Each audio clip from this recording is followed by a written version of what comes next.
Hello, it's me. I have returned. It is the fabled coming of the 9th weekly subscriber Q&A. That's right, I've only been doing these for 9 weeks. It may seem like longer, but that's because me and you operate on a different scale of time. So don't worry about it. Don't stress your brain too much. First question comes in from Formation. Says, hello, Mr. Sideshow. I am a loyal Twitch subscriber to the potato-headed Overwatch man. Don't know who he's referring to. I would like to thank you for increasing my empathy. I used to think, what is it with these religious Christians?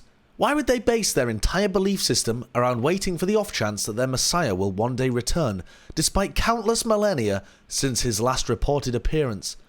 However, as time wears on, and the gap between Q&A videos expands like the gaping maw of the void, and as I clutch my copy pastas to my chest as a priest would clutch his Bible of verses, I begin to understand the Christians.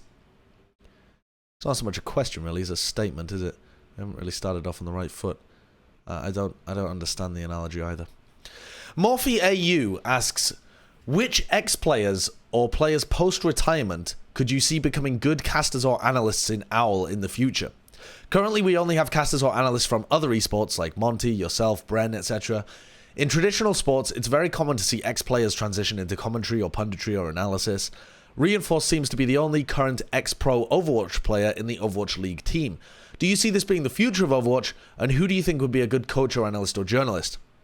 Avast's popularity and talent is well known, as is Jake, and Dogman was great. And Dogman was great casting the talent takedown and has collegiate experience.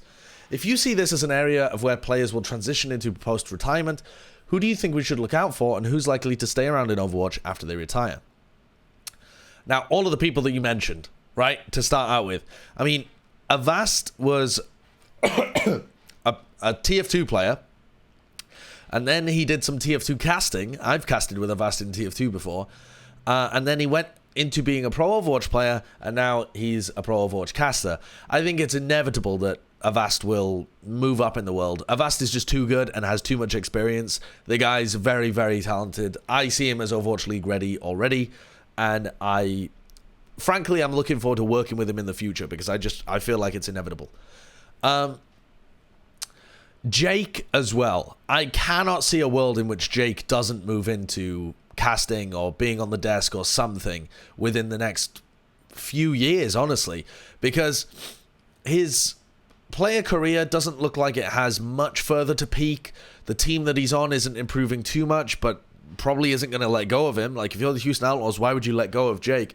So I can definitely see Jake at some point in the next, say, 3 years deciding that he wants to do something different with his career, wants a career that is slightly more long-standing, and moves into casting or being an analyst or something like that.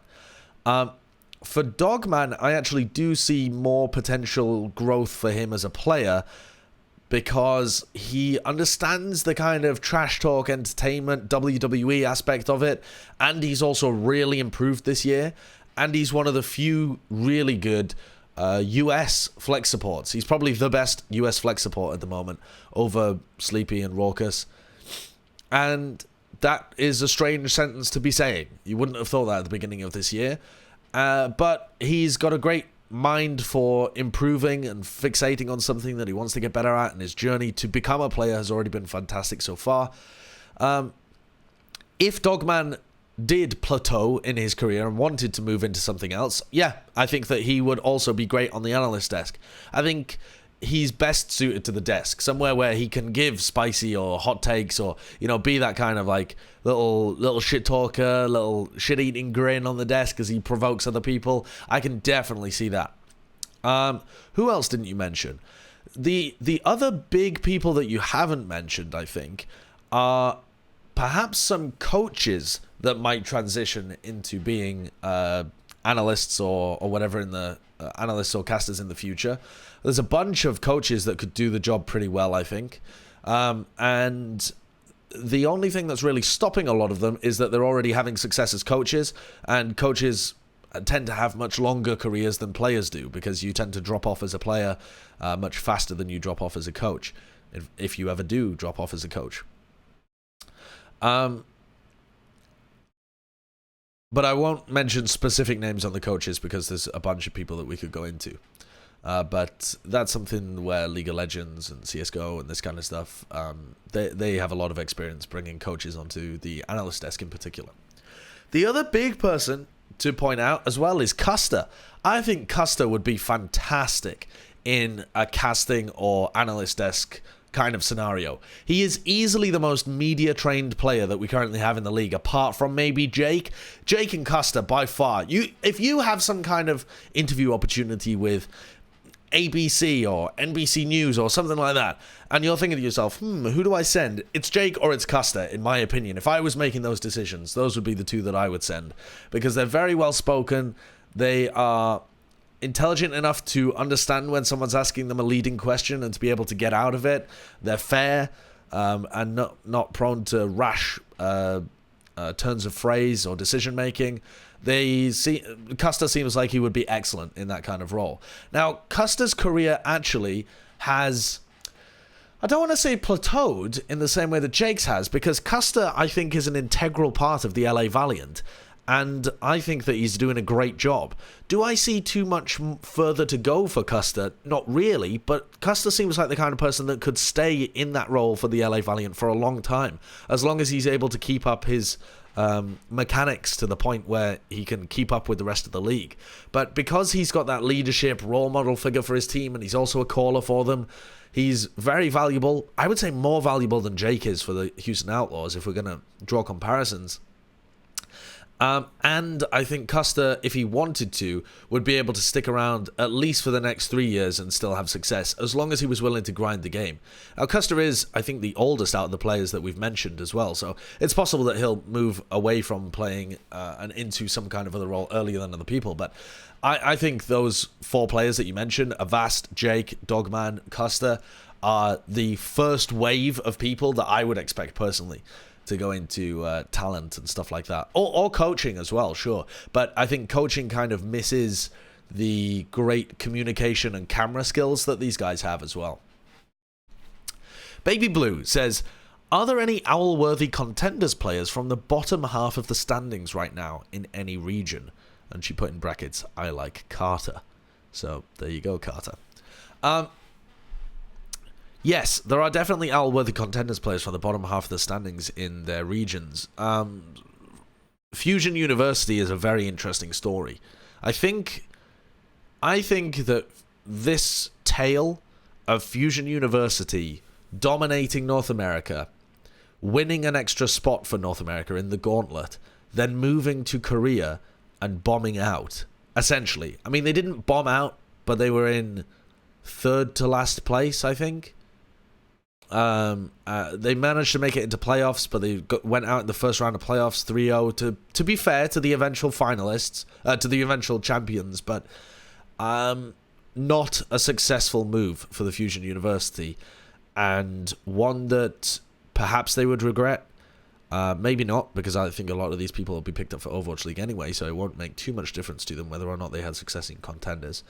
But one that certainly deserves diving deeper into for any journalists in the scene.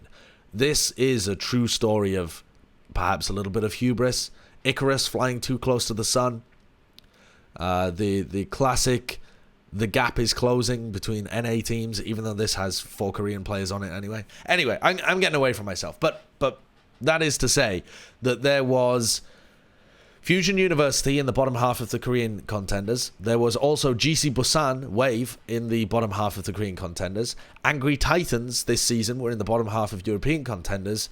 And Second Win, Meta Athena were in the bottom halves. So just to give you a sprinkling of players that have not even had success in this season of contenders, and yet I think would be great people to at least trial, if not pick up for Overwatch League in 2020.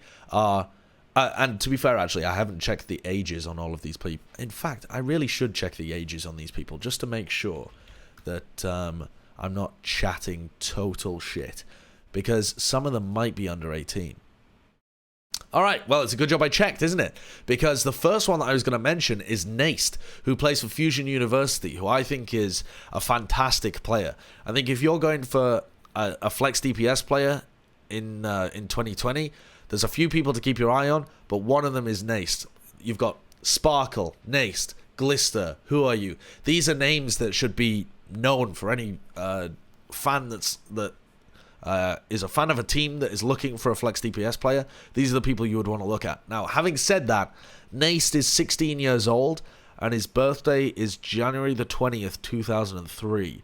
So by the time we get into 2020, he's only going to be 17 years old and ineligible, if my maths works out. So I was going to say Nace, but I guess he's ineligible. Changshik, though, the main tank from the Fusion University, I think is a pretty decent shout. If you're on a team where your main tank has failed and you're looking for some fresh new blood just to revitalize it, or if you're part of a team where the main tank you're using isn't really working, but none of the other teams in the league are getting rid of major main tanks, so you can't find anybody to really upgrade, then Changshik would be a great person to look at. I also really rate Banar, the guy that he plays alongside.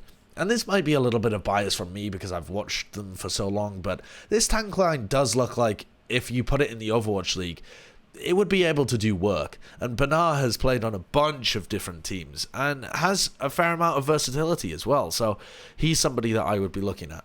Alarm is an obvious choice. Alarm shouldn't even need mentioning. The fact that this guy didn't do well this season in Korea was frankly startling to me. I thought that Fusion University would do very well in Korean contenders this year, or this season rather.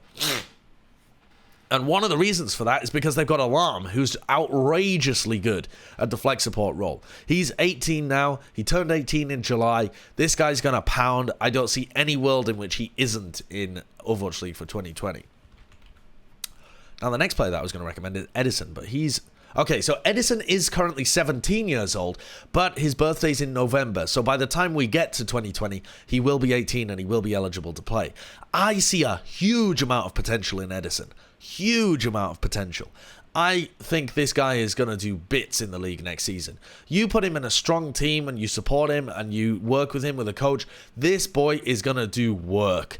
So if I had to invest in a player for 2020 that I thought not everybody would be going for, you know, he's not like an all-star player like somebody like Sparkle is, where everybody knows his name and Wolf's tweeting about him every 20 minutes, I'd take a punt on Edison. I think the smart money is in people like that.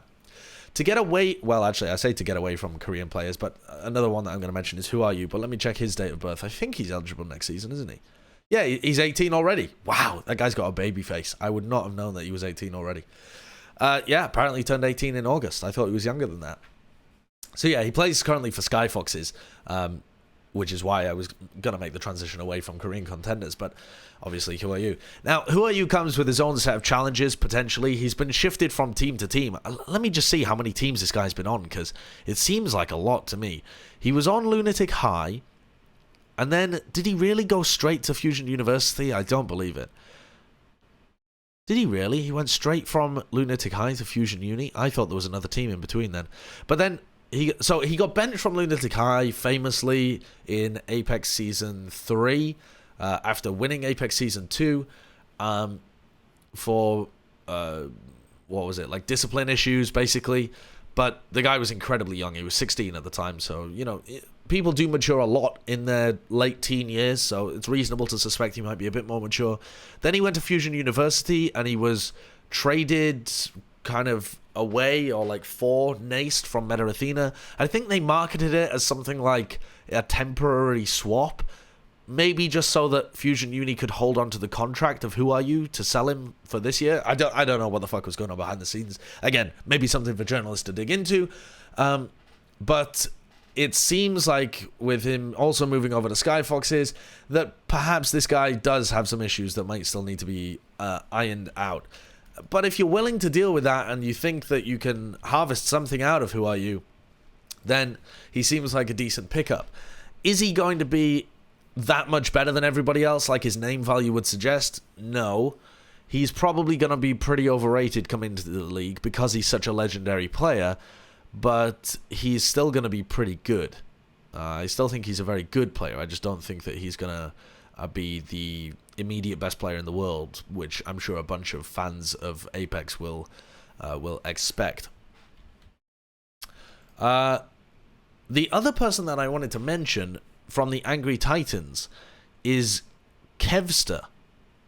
Perhaps strangely enough. I have been watching a little bit of this guy, and he seems very, very talented. I could definitely see him. I think he's been picked up for the Swedish World Cup, right? I could be wrong with that. Let me just check that as well. Sweden.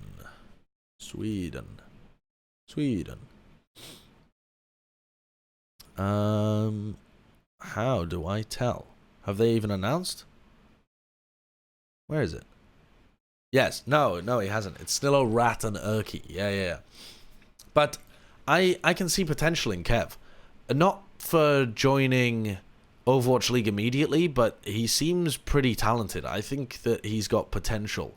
Maybe give him a little bit of time. Maybe he can improve in the... Or not improve, but kind of iron out some of his play, polish it up in the off-season. Maybe he just needs an AL team to be able to polish it.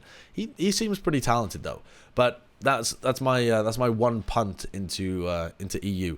I will say as well that I haven't been watching that much contenders this season, so I'm not in the most informed position to make these kind of recommendations.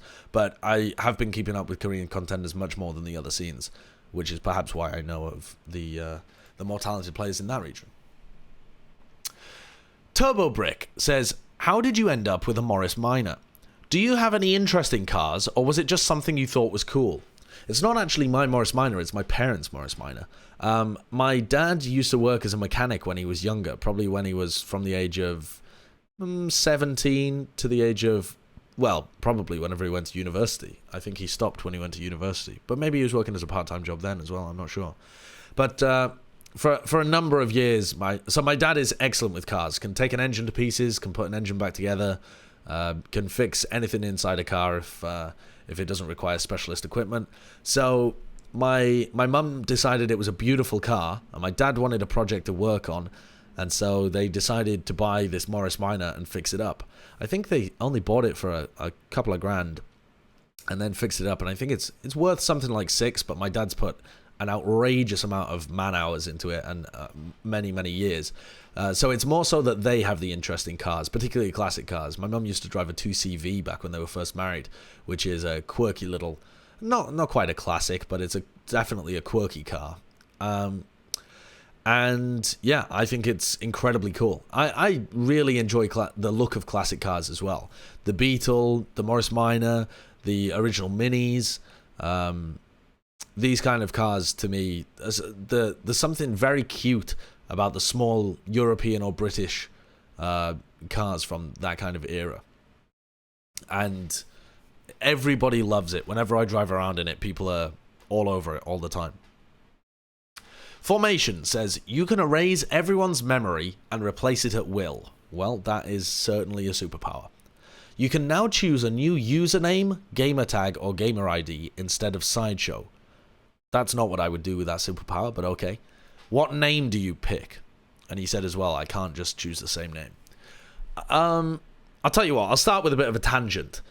I think there's two schools of thoughts in esports.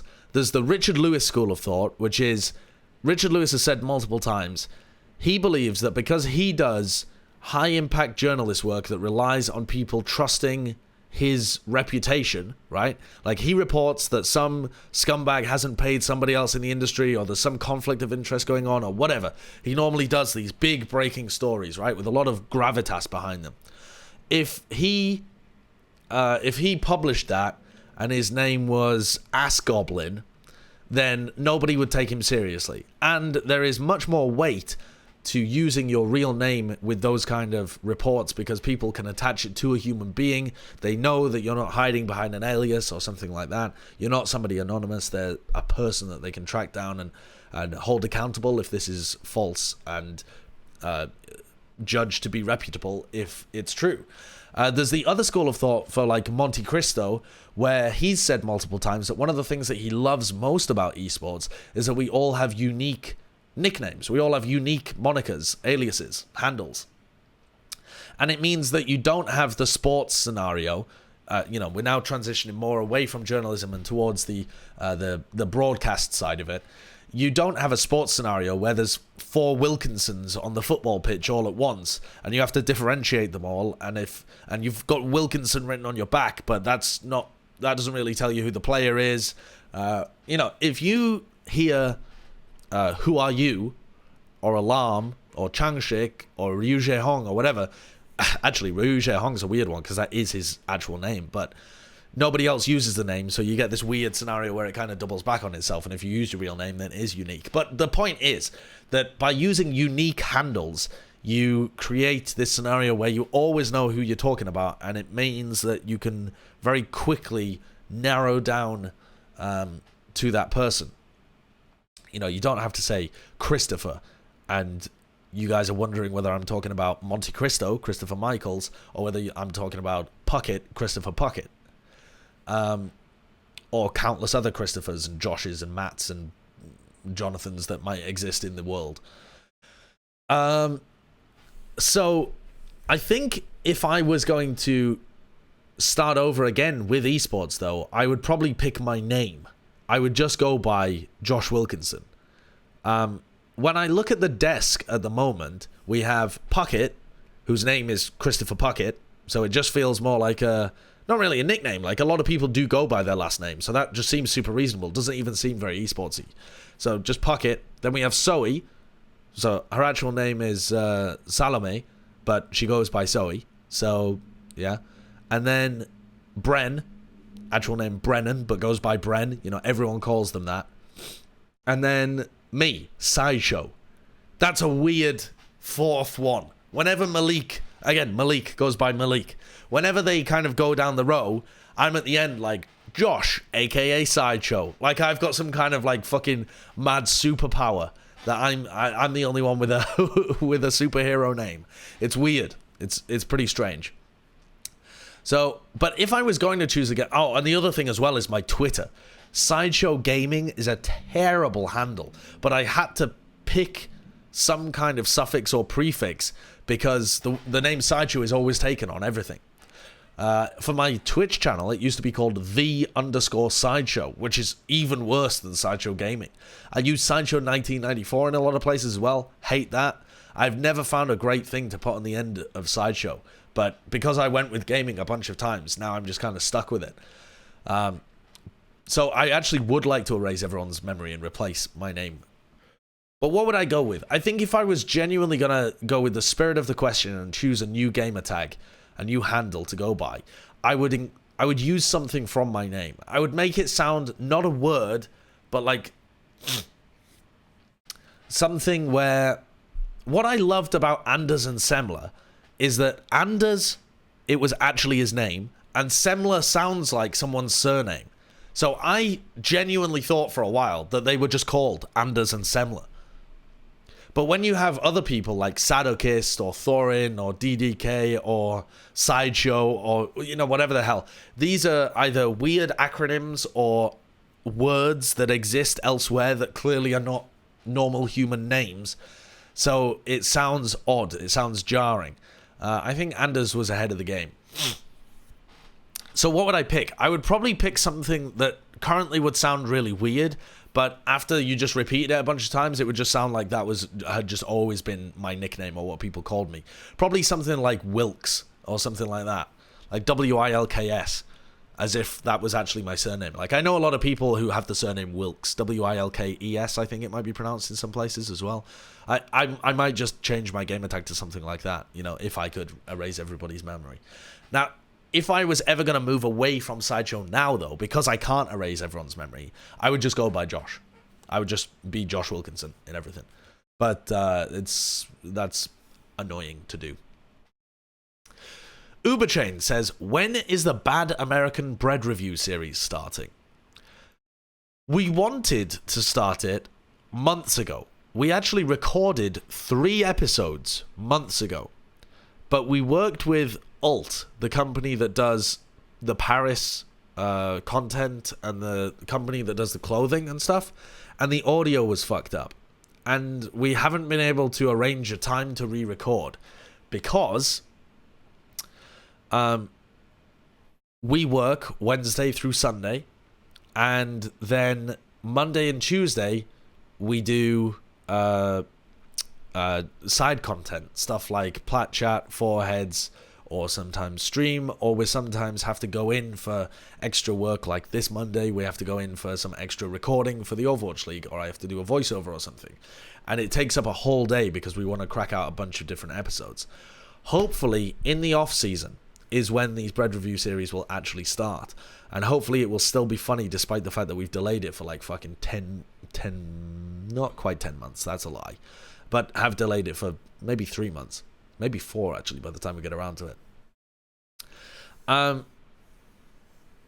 Yeah, so I don't have an ETA for you. I just have an explanation of why it fucked up, is because it's an entire day's worth of filming, and me and Bren have been busy 5 days of the week, and then the company was often busy on any of the Mondays that we had free. babyblu says, do you ever catch yourself not taking esports seriously after all this time? I think that's a weird question. And I don't mean a bad question, it's an interesting question, but it's a weird one, because why would I have ever taken esports seriously? It's, you know, it's entertainment. It's kind of, there's a lot on the line in the same way that there is in sports, but the only reason that sports or esports are serious is because they tell us stories about the human condition. They provide a platform, a stage for us to witness people attempt to achieve greatness, to fall short and be crushed, to achieve greatness and feel like they're on top of the world. We get invested in their aspirations and learn about their play, and we get sucked up into it. There's nothing inherently valuable about sports or esports. You know, even like the Olympics, where it's the fastest people in the world, there's nothing inherently valuable about being able to run 100 meters very quickly. But it's the drama of it that you get sucked up into, and the reason that people take it seriously. Having said that, I mean, recently I have been wondering whether I would want to stay in esports for a long time, or just entertainment for a long time. I think I don't know whether you have to ask yourself, in the sense that one would always be obliged to ask themselves this question, but I tend to ask myself fairly often, am I really doing any good in esports? If I have certain talents, am I getting the best use out of them by entertaining people? Perhaps the answer is yes. It certainly could be yes. There are ways of arguing that entertainment is an entirely valid thing to go down.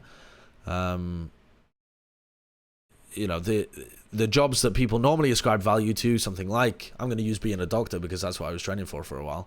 I mean, being a doctor has inherent value as long as you value health and human life and happiness, quality of life, because the profession is dedicated towards improving that in other people. But for the doctor that then comes home and is stressed out after their job, they turn to entertainment or relaxation or whatever. But I'm going to use the example of entertainment. You know, there might be people with incredibly important jobs that are able to perform better at their jobs because they're entertained by me in the Overwatch League or in my streams or whatever elsewhere. Is that worthwhile? Yeah, probably. Is that thinking of my job as far too grandiose? Yeah, absolutely. At the end of the day, all I'm doing is providing people with laughs. Is that particularly, or not even laughs, but entertainment? Entertainment doesn't have to be comedy as well. You know, the fact that you enjoy watching the Overwatch League is perhaps enough. But it is something that I wonder about, and frequently recently I've been wondering about it because I've been thinking, you know, because I've been making so much content, whether or not I should be doing more useful things with my time and my skills. It's probably something that I will pursue in 10 years' time or something. I don't see myself working in entertainment long term because I am of the opinion, and I don't mean like a rational opinion, I mean like an emotional opinion. Like I feel like I'm not really fulfilling my potential in entertainment in term, not potential, but like responsibility. Civic duty, I think, is the best way of putting it. I don't feel like I'm being a particularly great citizen of the earth by just speaking into a camera and making people chuckle every now and then. Having said that, it's perhaps more than a lot of people are able to do, so maybe I should just be grateful that I've had the opportunity to affect other people's lives. But yes, I see myself going into something else that I feel has a little more value to other human beings in the future. But that doesn't mean that anybody should take esports seriously at all. Never take it seriously. It's an entertainment product at the end of the day, but it's also, you know, a sport and a competition.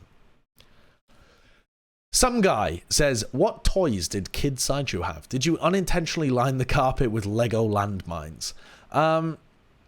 Yeah, I used to play with... the first toys that I remember playing with were Connects, which was a bit like Lego, but... I don't know how best to put it. There was pieces that fit into each other. It wasn't blocks that you would build. It was like there were connecting pieces that would go onto each other, so you could make cogs and wheels. I remember making cars and things like that. I used to play with Bionicles a lot as a child as well. I did enjoy building stuff. I used to play just football outside quite a bit. And I enjoyed a lot of different sports. I used to play tennis a lot as a kid. Just football casually with my friends. A bunch of other racket sports and stuff. Played volleyball for a couple of clubs as a child. Played basketball as well, but that was a little bit older when I was a teenager. I also loved books. I would read and read and read and read and read. And it's something that I don't do enough anymore. And I realize the reason I don't do it is because it doesn't have instant gratification. It doesn't feel like a great use of my time because you can't point to the 3-hour block that you spent reading an incredible fiction novel and see what the consequence of it was. If I set the whole of my afternoon aside to read, then I can't point to a product that I've created afterwards. And I've become very product-centric, where I want everything to have something that I've created or a consequence to the actions that I've taken. But I think that reading has, subtle, wonderful effects, where it can open your mind or have new ideas thrown at it. Have you thinking in new ways, or just enjoy yourself and relax in a way that doesn't need to be tied to creation. So basically I should read more is what we've come to. This is essentially a therapy session, what I've realized. I should do it more often. Formation says, in memoriam of TF2 ESEA, which for anybody that doesn't know, the biggest North American, in fact, as far as I'm aware, the biggest league, but probably E2F2L is bigger. But in terms of prize money, the biggest league that TF2 has ever had, which stretches back, I want to say, to like maybe 2010, first ESEA seasons? I don't know. It was probably before that, wasn't it? It was probably 2008 or something. I don't know, anyway.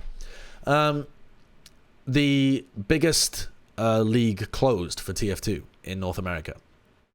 So he said, in memoriam of TF2's ESEA, what were your favorite TF2 matches, be they iSeries, ESEA, or ETF2L? I'll be honest with you, the only ESEA match that I ever felt made a big impact on me was the one where Quick Fix was played, which I believe was season 15, because it was so awful. It was so unbelievably terrible that that it made an enormous impact on me. I did watch most of the ESEA finals, but most of them I found to be pretty boring. I didn't enjoy the rivalry between Banny's team and whatever the hell the second best team was, especially when Banny was crushing in the later years. I suppose the mix-up Frolotech games were reasonably good, but they never really captured me that well. Probably because I was from Europe and didn't follow the entirety of the NA scene at that point. E2F2L games, again, I can't really remember any that were amazing. I think I really enjoyed the ETF2L games that I played in. Those are probably some of my favorite TF2 matches. I can't remember. Actually, I'm going to I'm gonna look it up. What was the last ETF2L game that I played in? Sideshow. Here we go. Let's see. Here we go. Season 24. 10th of May 2016. Nope, that was just me subbing. That was me subbing as well. Okay, the last full season I played was season 23. 20th of March 2016. And I played in the playoffs. Oh yeah. I played in the playoffs against 7. And it was the... What was it? Was it the grand finals? No, I can't have played... Oh, it was the grand finals. Yeah. I played in the grand finals. 7 versus full tilt. And we lost, but I remember it was incredibly intense. And as far as I'm aware, I was dreadful. Let's see how dreadful I was. Actually, not that dreadful. Not that dreadful. I kind of pounded on Gullywash, apparently. Do you know what? I overperformed. I overperformed compared to what I normally think I do. That was probably a problem, though. I probably baited all of my team. I was probably the problem. Anyway, yeah, I do, now that I'm thinking about it, I do remember that final. That was an intense experience, playing in the grand finals of the European League. But my favorite matches were always the iSeries matches. And probably my favorite match, I'll tell you my favorite match that I can't remember. It was Epsilon against Mix-Up in the I-52 lower bracket final. And it was incredible. I remember stripping naked. I remember trying to carry Seb Barton numlocked on stage. I remember being hammered and screaming. I remember absolutely feeling elated when Epsilon won. And I also remember waking up in the morning and realizing that I drank too much and couldn't actually remember anything about the game. So yeah. The first game to really get me hooked was the I-46 Grand Finals. I-49 Grand Finals were incredible as well. TCM against Epsilon, that was amazing. And then I-55, the upper bracket final between Nerd Rage, or were they called Osomniac? I think they were called Nerd Rage at the time. Nerd Rage and Froyotech, that was amazing. Zebasai making unbelievable plays. Stark switching over to Roma on Sunshine. Flippy's sniper. And then... Yeah, I think those are the best games I can remember. I can't remember much about TF2 anymore. Dipp has a fairly easy question, actually. He says, can you explain how substitutions work? Yeah, basically what happens is... the referees come around to the coaches and they hand the coaches a piece of paper and it has 6 boxes and you write in the names of who you want to play. And if, for example, you wrote dum dum dum dum dum and then instead of Jake you want Dante to play, you just write Dante in the box. As far as I'm aware, I think that's how it works. And then you hand the piece of paper back, and they say, okay, these are the players that have to be on stage, and this is the order that they have to sit in, etc. And that's what happens. And if you fill in the piece of paper wrong, then those players have to go out. Otherwise, you... Actually, I don't know what would happen. I think you would probably forfeit the map. But I'm not actually sure what would happen there. I think the league office would just decide what the punishment was. There's probably some punishment somewhere that the coaches are aware of, but I don't know what it is.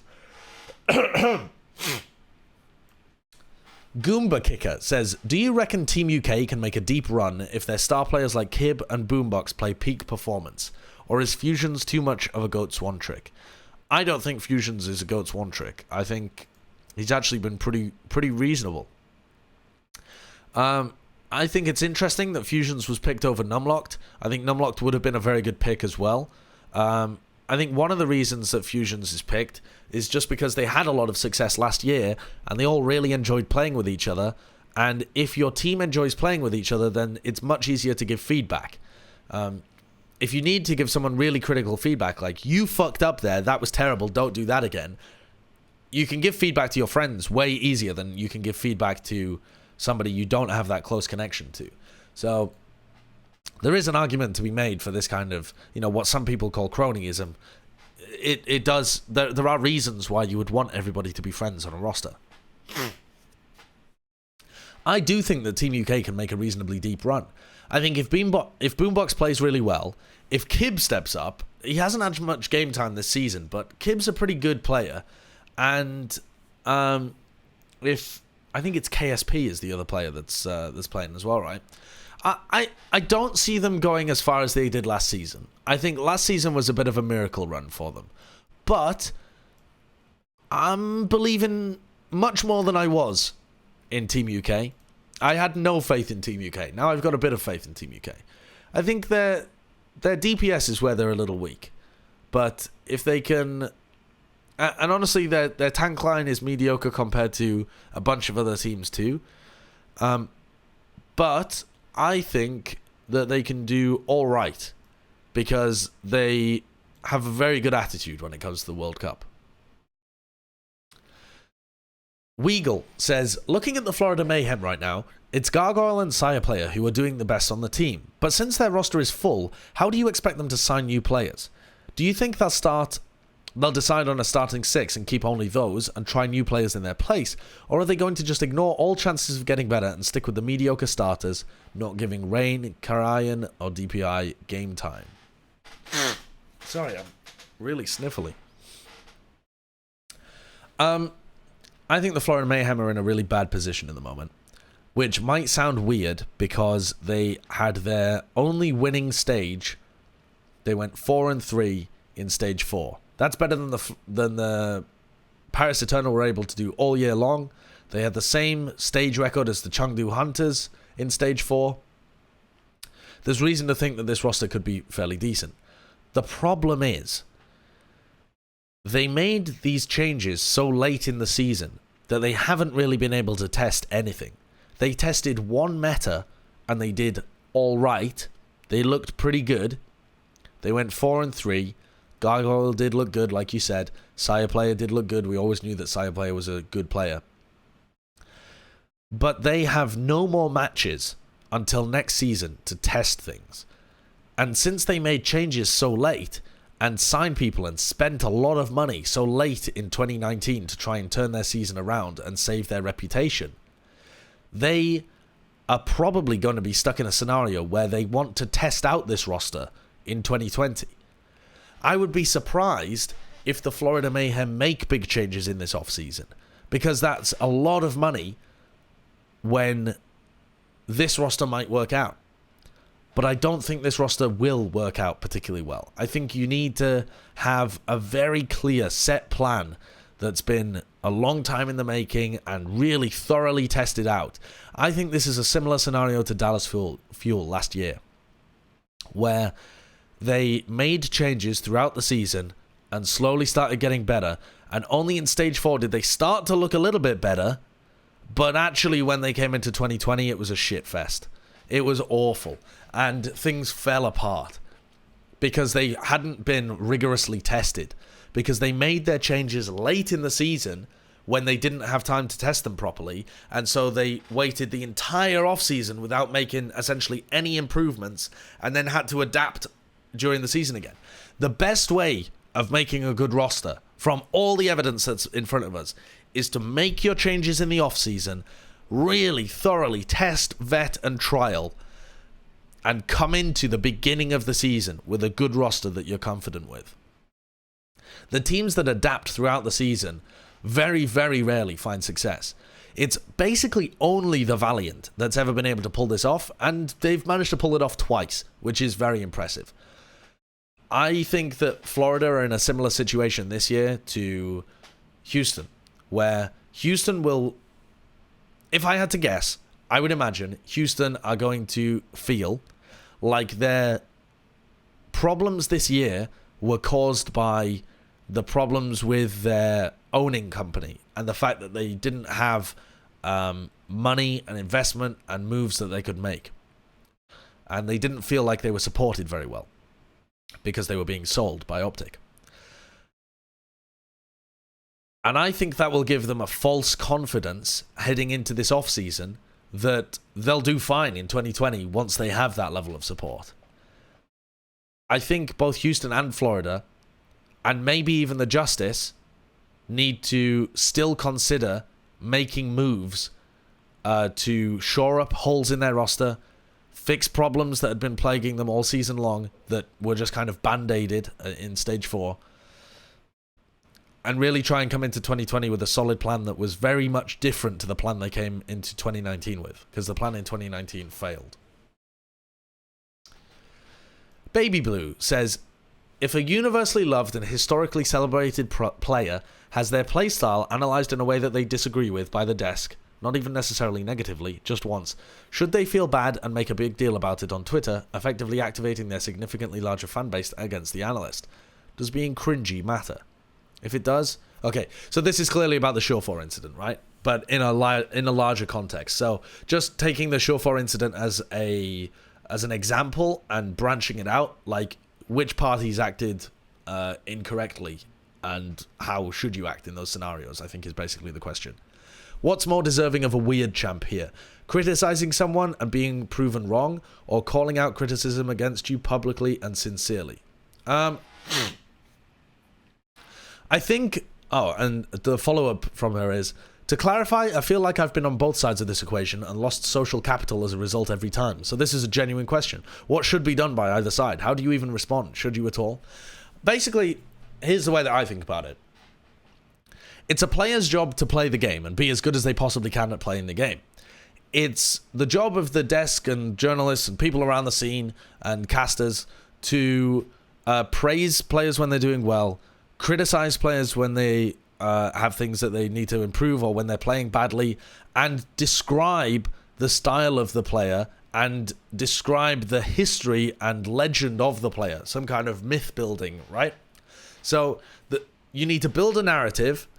So building a narrative includes explaining what this player's like, giving them characteristics, even if it doesn't have the most nuance in the world. Like, for example, saying that Dogman is like a shit talky, shit stirrer kind of guy. That isn't the whole of him. You can't sum up his entire personality in one sentence. You can't do that with any human being. But the point of creating narratives, just in general, is that you sum things down to their core, to their essence, and people vibe with that. People then can hop on board with it because they understand it, and it doesn't get lost in the sauce. So that's one of the jobs, is to provide narratives, is to actually, describe the style of and type of player somebody is, so that people can understand what they're like and become fans of them and this kind of stuff. The other thing is to praise them when they're doing well. So the people who are giving out praise should accurately understand when a player is playing well, what makes a player good when they are playing well, and the exact same on the other side. What makes a player bad when they are playing bad? Not just the stats and stuff, but actually looking at their play and saying, well, last year he was playing a lot better than he is currently. Like Carpe, for example. Carpe, statistically, actually still performing pretty well. By the eye test, performing pretty mediocre this season. And compared to last season, very poorly, because last season was so high and the narrative was of him being a superstar player, MVP caliber. So when you are that player and that narrative and the praise was correctly applied and the narrative, in my opinion, was correctly applied as well, if you don't live up to the narrative and the praise that was previously given, then you can expect the criticism that would come along with it. And I think that that is the job of the people around the scene to do that. Now, if players disagree with the praise, right, for starters, players never disagree with praise. Almost never, which is weird because they disagree with criticism all the time. And those are normally the same people dishing out both. So if you think they're unqualified to give criticism, then they're sure as hell unqualified to give out praise as well. So you can't have your cake and eat it too. You can't say that somebody's really on the money when they say that I'm playing great, but really don't understand what they're talking about when they say I'm playing badly.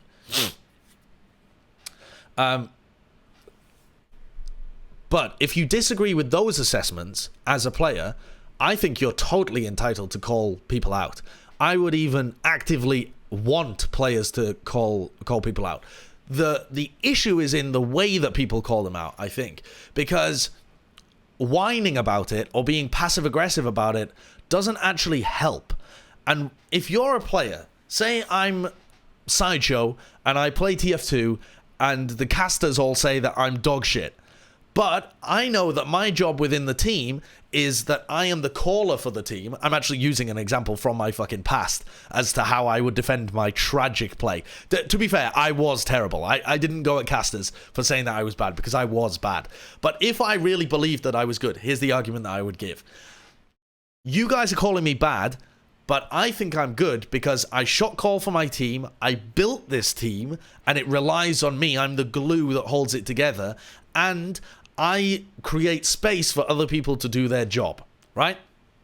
So if I give those arguments back to the casters, I would want the casters to deal with that in a mature adult way and either argue with me. For example, they say, fair enough, you are the shot caller for this team, and etc., but your fragging is just not up to par. You are losing your team games by not being able to aim properly, you absolute papega.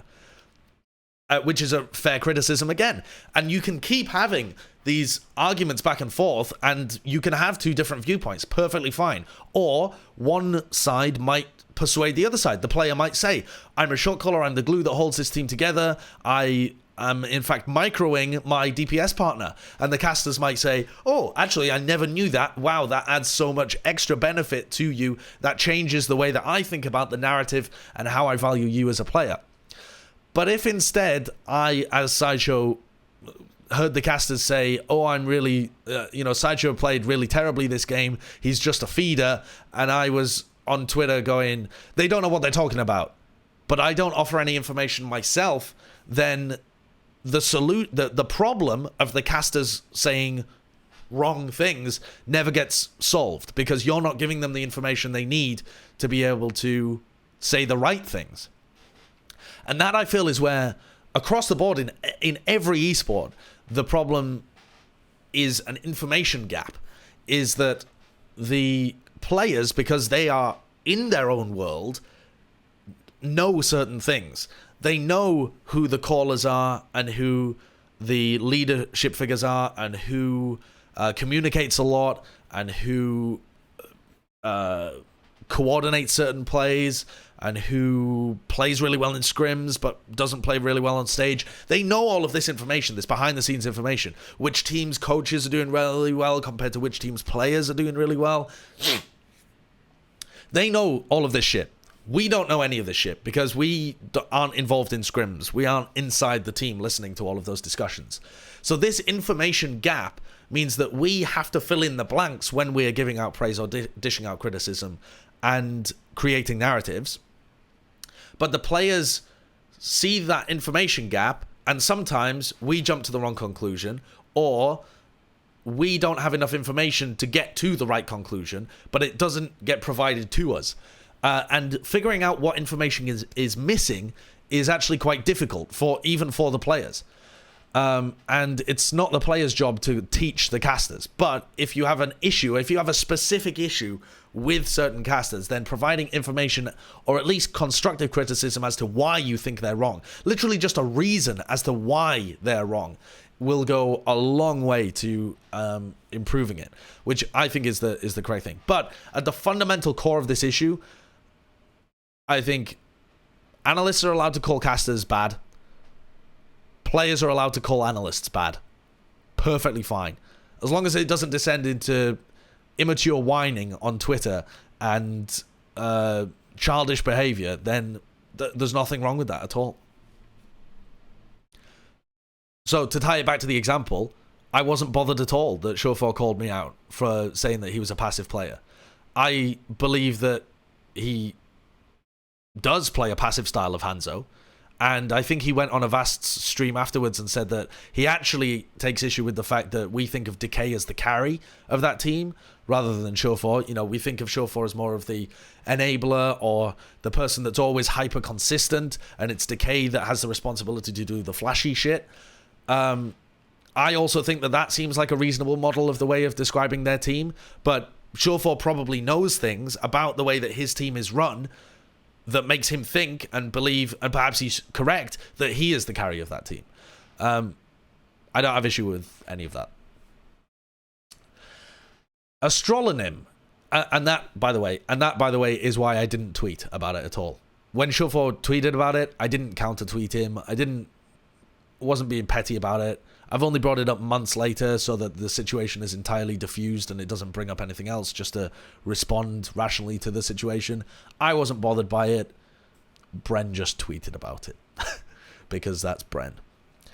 Astrolonim says, what percentage of the bits you guys do on the show, like the Zoe frag video, are because of how well the Overwatch World Cup went last year? Now, the Zoe frag video, for anyone that didn't see, was Zoe came up with an idea in our meetings behind the scene that we should do like an old school style, really corny montage video for Corey when he had that incredible game where he played against the Vancouver Titans. And so our media team behind the scenes made this video and then said that it had been made by Zoe and played it. And it was the first time we'd ever seen it, and it killed me. It was so funny. But what percentage of those bits are because of how well the Overwatch World Cup went last year? It's impossible to tell. There has been a general shift towards that kind of lighthearted humor and memery and this kind of stuff in the show over 2019. We didn't do very much of that in 2018 at all, because we were just trying to find our footing, figure out what the identity of the teams was, make sure that we had a solid broadcast, this kind of stuff. And then at the World Cup, it was me, Bren, and Johnny, along with Golden Boy, that decided that we wanted to do something entirely different. Instead of having a very serious desk that analyzes the games, because they're World Cup games at the end of the day, they're not the highest level of Overwatch. It's more of a celebration of those players and of the game itself. We decided to just do some funny, sometimes utterly non sequitur content, and it went incredibly well. People loved it. I don't know how much that influenced people to make changes in anything, though, because a lot of the producers that we've talked to and stuff like that, it's never been referenced. The Overwatch World Cup is never brought up as like a gold example of what to do.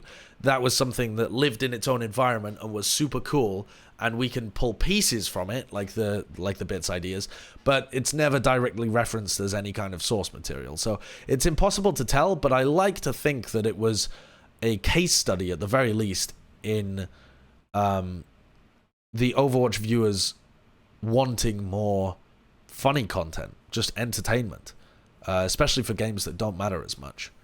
When the games really do matter, like for the playoffs, we're not going to have a desk like the Overwatch World Cup. We're not going to do funny frag videos and jokes and stuff for the playoffs games. But for some of the games that don't matter, like when the Washington Justice was playing against the Florida Mayhem in Stage 4 when they've both been eliminated, fuck yeah, then it's hilarious. Formation said, you regularly get inundated with complaints from ungrateful, entitled, freeloading $5 a month subscribers who have this ridiculous notion that weekly subscriber Q&A videos should be released on a cyclical 7-day interval.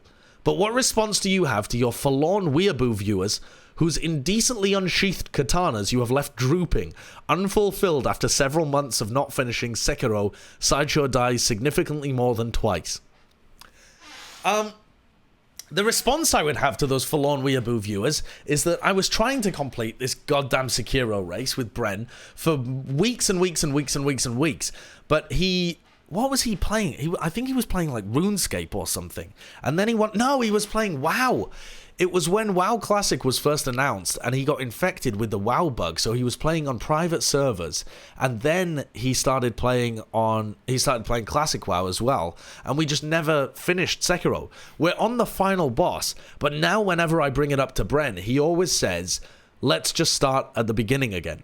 So that's probably what we're going to do. In the off-season, we're probably going to set our PCs up either next to each other or in connecting rooms and play all the way through Sekiro again in just like a whoever finishes first wins. It doesn't matter about the time that's on the clock or anything. Just sit down, grind, whoever finishes first wins. and you can fuck with each other as much as you want, etc., etc. So I think that's what we're going to do instead of actually starting where we're at now. Because it would be kind of anticlimactic to come back to it after months and just do the final boss, especially because we would be so bad. babyblu says, do you actively prefer low-profile mushy keyboards like this one over mechanical, or do you just use it because it's what you have and it works just fine? I've never had a mechanical keyboard. I use one at work occasionally. I don't prefer mechanical keyboards. I think they're both pretty much exactly the same. I've always used a mushy electronic keyboard, so I don't really like the click-clack of mechanical keyboards. I don't find it satisfying. I just find it a little annoying. And yeah, I mean, this was $10 from a Tesco, so why would I want to change it? It works perfectly well. It's unbreakable. Super tried to snap it over his knee, but he couldn't. So, yeah. Why would I not? JumpBoy88 says, what are you planning to do in the off time between Overwatch League Season 2, Overwatch World Cup, and the Overwatch League Season 3? So, Overwatch League Season 2, the 2019 season, ends at the end of September. After that, in October, I'm going to be involved in... I mean, I've already leaked this by accident, but I'm going to be involved in Tip of the Hats. Tip of the Hats is running at the beginning to the middle of October. There's also a wedding that I'm going to be attending straight after Tip of the Hats. And then there's BlizzCon at the end of the month, which I hope to be involved with as well. So I've only got a couple of weeks in October where there won't be anything going on, and I'll probably fill that with going to San Diego or just checking out the local area. After November the 2nd, 3rd, whenever BlizzCon ends, I essentially have a bunch of free time until I go home back to the UK in December. Now, I have to go back to the UK in December because that's when my visa expires. November and December will probably be filled with streaming and the new Casters and Castles. We are doing our last episode on Tuesday for this arc of this campaign. And we're starting a new arc of the same campaign in either October or November. Maybe October, actually, straight after Tip of the Hats. So October, November, and then probably some of December will be filled with doing Casters and Castles, doing streaming, and just enjoying my time off. As well as negotiating a contract for next year with the Overwatch League, hopefully, assuming they offer me one. And potentially looking for opportunities to do other little bits and bobs elsewhere as well. I would love, if anybody's out there listening, to do interviews or desk hosting for other titles as well. Especially interviews. I would love to do interviewing for any other esport. So that's what I'm planning. And then once I'm in the UK, I'm going to be at my parents' over Christmas. We'll hopefully get a new visa much quicker than I did last time. And so I'll be back in the country hopefully right before the Overwatch League begins. And then we start with Overwatch League. And the entire thing happens again. It's like Groundhog Day. Oki says, do the analysts get the same point of view as the stream during games? So there's a couple of... As desk analysts, we have been moved around a lot in the broadcast. I mean in a physical sense. We used to stay in the control room, the second control room, which has all of the different screens. So we can see everything. We can't see... No, actually, that's a lie. We can't see every observer feed, because every observer feed is like... I think there's like 4 or 6 observers. We can't see them all. But we can see 2 free cams and the stream. So we can see what the stream sees, and then we can see the map overview, and we can see 2 free cams. And then we can also sometimes see the players as well, and a stats screen. Now, we actually got moved into a smaller room because that control room had to be taken over by Hearthstone and StarCraft. So now we only have 4 screens. So we have what the stream sees, 1 free cam, mini map, or like the map overview, and a stats screen. So that's what we have to watch during the games. Which means that if you watch using the All Access viewer, you actually can see more than we can while we're watching. But the reason that we don't use the All Access view is that we can't pull highlights from it. They have to be pulled in different ways. And it's behind the actual time. It takes a while to get pushed out to all access. So we would be up to 10 seconds behind actually what was happening on stage. And what that means is it's very difficult for us because we would say, oh, that play was amazing. Can you guys grab that to make a highlight for the halftime? And the producer would say, wait, what play? Because what they see on screen, what the producer would see on screen, would be 10 seconds ahead. So they would have already seen that play that we're calling for 10 seconds ago. It complicates the entire process. So if you're using the all access POV at home, you see more than I do, which in theory means that we should have been getting amazing moments from the community posted on competitive Overwatch of weird stuff that people have spotted throughout the games. You know, like people feeding or accidentally jumping off the cliff or all sorts of stuff like that we haven't spotted on the broadcast. But actually it doesn't happen very often because our observers are very good at being able to catch most of the really important stuff that happens. Weagle says, give a Rookie of the Year award for each time is what he said. But I think he means each role because he says main or flex too. And don't pick the entire Titans roster. Okay, so a Rookie of the Year award for each role. Well, I recently posted on Twitter what I would have given my awards, for the season. So I said that the Rookie of the Year award, I would personally give it to Haxal. So he's obviously going to be my flex DPS pick.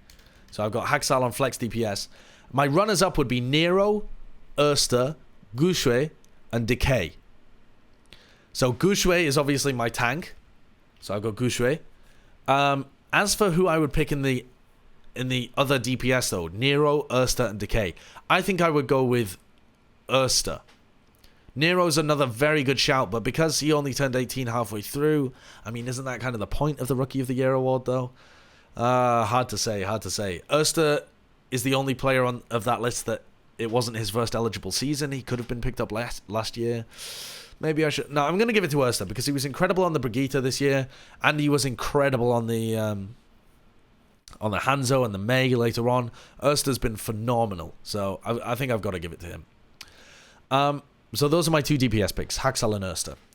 I've got Gushui. So who do I want to give as an off-tank? Man, probably Darko or Janu. Maybe I would give it to Darko over Janu. I'm not sure. But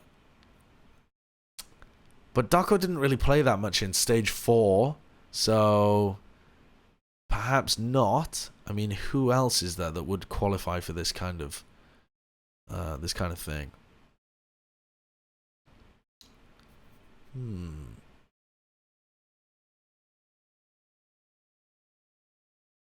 Rhea was pretty good, but I don't think at the same kind of level. Yeah, I think Michelle was alright as well, actually. Michelle had a very good season. I think it's got to be Darko or Janu, though. Let me think about it. I mean, Janu doesn't really make that much sense as a rookie. The guy's 21 years old. He's played for a very long time. Since mid-2017, I think. But then Dako's played for a while as well, but he's younger, he's 19, it was only his second eligible season. They've actually both played for the same amount of time, Dako and Janu. I'm going to give it to Dako. He came into a new team, the Atlanta Reign, and was still able to perform at a ridiculous level. His off-tank all year has been phenomenal, but didn't really get the credit that it deserved. If I'm going to have to nominate somebody for the off-tank role as Rookie of the Year, I'm going to go with Dako, but Janu was a very close runner-up. So now what do I need? I need supports. I think Violet is the obvious choice on flex support. So I'm going to go with Violet. The guy has been very good, very, very good this year. Not in my conversation for top 3, I think, but he's put up very good numbers. His Moira fed a little bit in Stage 3, but he was under a lot of pressure. and his Zen took a while to integrate with the San Francisco Shock, but once they figured out the communication stuff, Violet's been a great player. Now, the other people that you could mention for this role are Twilight, obviously, should be in the conversation as well. But Twilight is one of the most long-standing players on the Vancouver Titans. I mean, this guy has been playing Overwatch since 2016. Like, I think late 2016, but it might be mid-2016 that this guy started playing Overwatch. He's been around forever. He's been on a bunch of different teams. It seems ridiculous. And he's 21 years old. It seems ridiculous to give Twilight a Rookie of the Year. Whereas Violet, it seems a bit more reasonable, because he only started playing in 2017, and he only played on O2, and O2 only had one season of success, really. Maybe 2 seasons of success before he transitioned to the San Francisco Shock. So I think he deserves that. The main support, though, is an interesting one. Probably Slime should be the player that I go with here, but I'm thinking Massa as well. Massa is a very good player. Both players been around since like 2017, mid to late 2017. Massa's actually been around longer than Slime, I think. And Massa's been grinding through the Finnish scene for a long time. He's an incredible player. I mean, anybody that can keep Funny Astro on the bench permanently is a very, very good player. But it seems silly not to give it to Slime, because he was so good this season on a team that was winning partly because of how good he was. IDK as well. IDK. Ah, man, maybe if I was going to give an award, it might be for IDK, because I have an IDK bias. I've loved watching this guy play ever since he was on a Freak of Freaks Blue back in the day. But the fact that I know this guy from early 2017 probably should indicate that he shouldn't be on a Rookie of the Year award, doesn't it? I'm going to go with Slime. Slime, Violet, Gushui, Doko, Haxal, Erster. Which, Rookie of the Year, that team would pound. Think about that team. Slime and Violet, Gushui and Dako, Haxal and Erster. My god, what a team. There is so much talent in the Overwatch League this season. Agent Garbo. Do you think OWL needs something like a traditional sports draft, something to keep the league balanced? This year had a lot of team movement, but would something like a draft prevent super dominant teams and super trash teams? First thing to say about this, you can't have a draft unless you have a players' union. I hope that the Overwatch League does have a players' union at some point. I hope that the players create a players' union at some point. It seems like it'll take a while for the legal groundwork to get put in place, but the Players Association in CSGO got off the ground. That could certainly be used as a beginning point. I think that the players should absolutely have a union. Salaries should be public. The draft idea, though, I'm not a big fan of. It would probably prevent super dominant teams and super trash teams for a while, but rejiggling all of the teams every year, I think, kills narratives right at a time when you need to be building them. Something like the NFL or the NBA or whatever has these narratives already because they're sports that are over 100 years old. Everybody knows the sport. Everybody knows the style, how teams are built, the legends of it, the stats, the history of the sport. Overwatch, they don't. You need the narratives from one year to the next to carry over so that you can connect the dots and not have it just feel like a brand new esport every year. I also think that drafts would just make the overall level of Overwatch quite shit, which is not something that I'm down for.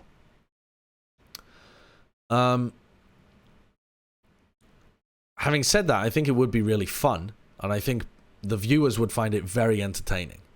And I know that it was originally part of Nate Nanza's plan to have some kind of draft format, which is why they had the Combine and this kind of stuff in their original plan. Goombakicker says, would you consider Carpe to be washed at this point, or just not the star talent he was? Also, do you think he ever was a true transcendent talent, when there was a very limited pool of players who played the same heroes to the high level, whereas this year, there are players such as DM and Happy who could put those performances of last year to shame? I'm not sure that DM and Happy could put those performances of last year to shame. Carpe was truly amazing last year. They might be able to rival those performances. They could probably put out the same kind of performances from last year. I think there's definitely an argument to be made that the pool of players that we had last year was not the biggest. It didn't have the best players in the world there as well, at least across many of the teams. That, I think, is one of the reasons why NYXL was so dominant, is because we didn't have the highest possible level of Overwatch in 2018. That always happens, though, at the beginning of leagues, beginning of the League of Legends scene, all of this kind of stuff, as players learn the game. And people should, the level of play should improve every year. I do think he was a transcendent talent in terms of he transcended the skill of most other people in the Overwatch League last year. He was an MVP caliber player.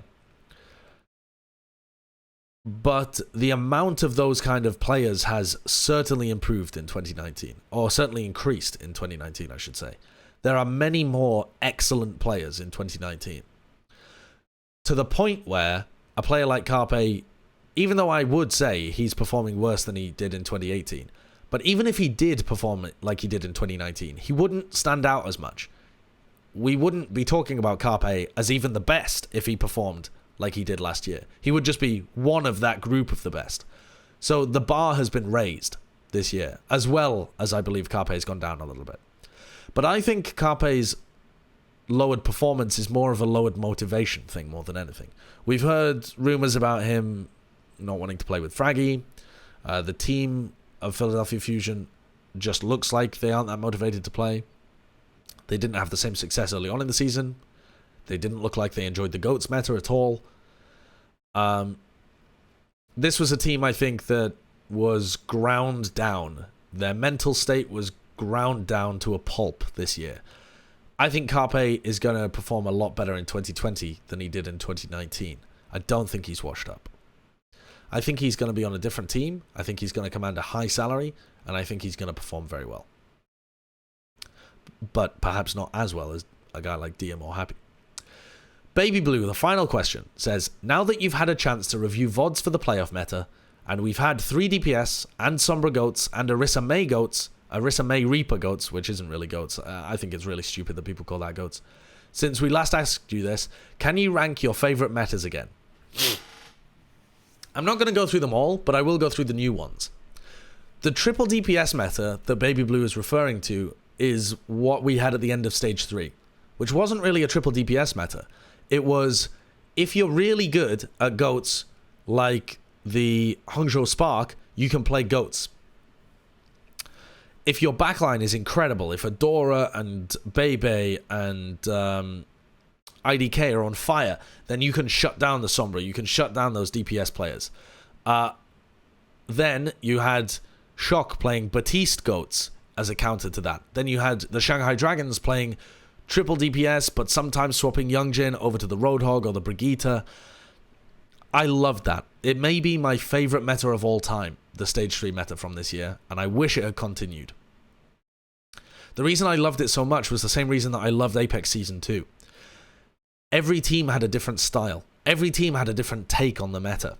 Some teams were running triple DPS. Some teams were running triple DPS with a lot of Pharah and Widowmaker, which other teams weren't. Some teams were running 2 DPS but with the Hog. Some teams were running purely goats. Some teams were running goats but with a Sombra and without the Zarya. So you had like the Winston Sombra goats, which was designed to shut down the triple DPS teams, which Shock and Spark ran a little bit of. London Spitfire ran a lot of that. And then we also had the Batiste goats coming after the Shock. It was awesome. The way that everybody's styles matched up made for the best stage playoffs we've ever had in Stage 3. It was excellent. It was probably my favorite meta of all time. The playoff meta looks really good, but we haven't seen too much of it. So I'm going to save that for a little while. But the playoff meta looks awesome right now. I love watching Sigma.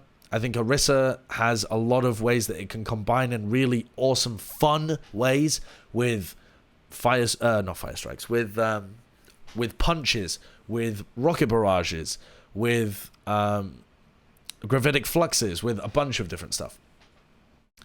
The Orisa May Reaper comps that people were calling new goats was awful. I hated that.